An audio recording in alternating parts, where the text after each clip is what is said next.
Assalamualaikum warahmatullahi wabarakatuh. Selamat pagi anak-anakku yang hebat. Gimana kabarnya hari ini? Sudah siap untuk mengikuti pelajaran?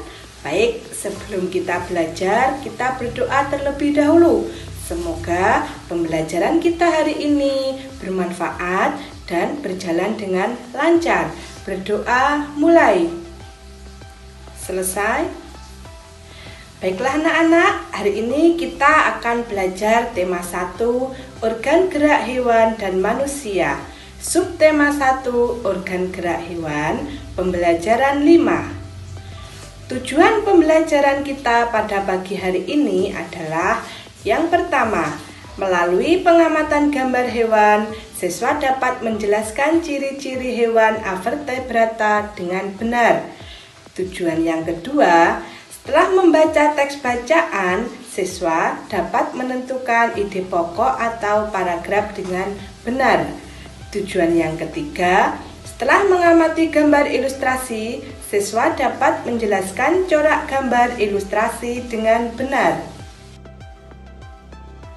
Baiklah anak-anak, sekarang kita mulai pembelajaran hari ini. Di bawah kandang kelinci, Edo melihat seekor siput yang sedang berjalan perlahan. Edo pun mengambilnya. Kelinci dan siput sama-sama hewan, tetapi gerakannya kok berbeda ya. Kelinci bergerak lincah, berlari, dan meloncat, sedangkan siput bergerak sangat pelan. Mengapa bisa begitu ya? Guman Edo penasaran. Anak-anak, temukan perbedaan antara karakteristik kelinci sebagai hewan vertebrata dan karakteristik siput sebagai hewan avertebrata.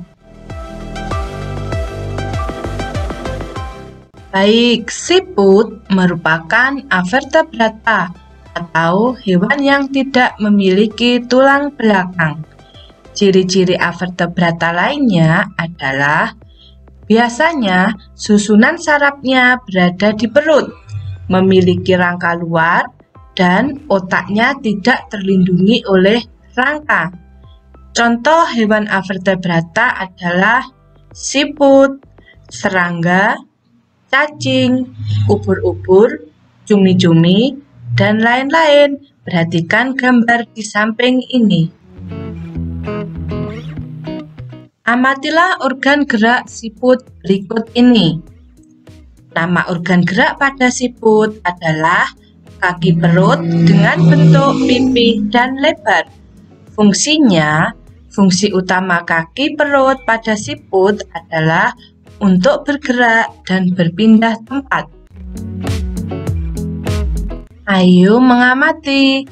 Di sekitarmu pasti banyak sekali jenis hewan avertebrata. Sekarang coba kalian tentukan alat gerak pada belalang, cacing, dan ubur-ubur, serta fungsi alat gerak pada hewan avertebrata berikut ini. Sekarang ayo kita berkreasi. Pilihlah salah satu hewan avertebrata. Kemudian buatlah model sederhana organ gerak dari hewan yang kamu pilih menggunakan plastisin. Buatlah sebaik mungkin sesuai dengan keadaan aslinya. Pada pembelajaran sebelumnya, kamu telah mempelajari ragam gambar cerita atau ilustrasi. Dalam membuat gambar cerita, kamu juga harus mengetahui corak gambar cerita atau ilustrasi. Corak gambar cerita atau ilustrasi itu ada beberapa. Contohnya adalah sebagai berikut. Yang pertama, realis.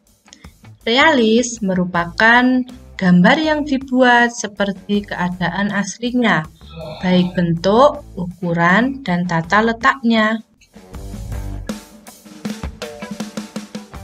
Yang kedua adalah karikatur. Karikatur merupakan gambar yang melebih-lebihkan atau mengubah dari objek aslinya. Selanjutnya adalah kartun. Kartun merupakan gambar yang berfungsi untuk menghibur dan berisikan humor. Corak gambar cerita atau ilustrasi yang terakhir adalah gambar dekoratif. Gambar dekoratif adalah gambar yang disajikan dengan mengubah bentuk objek aslinya, namun tanpa menghilangkan ciri-ciri khasnya. Baiklah anak-anak, setelah kalian mempelajari corak gambar cerita atau ilustrasi, sekarang coba buatlah gambar ilustrasi mengenai cerita siput bukanlah hewan lemah. Kamu bisa memilih salah satu corak gambar yang sudah Ibu jelaskan tadi.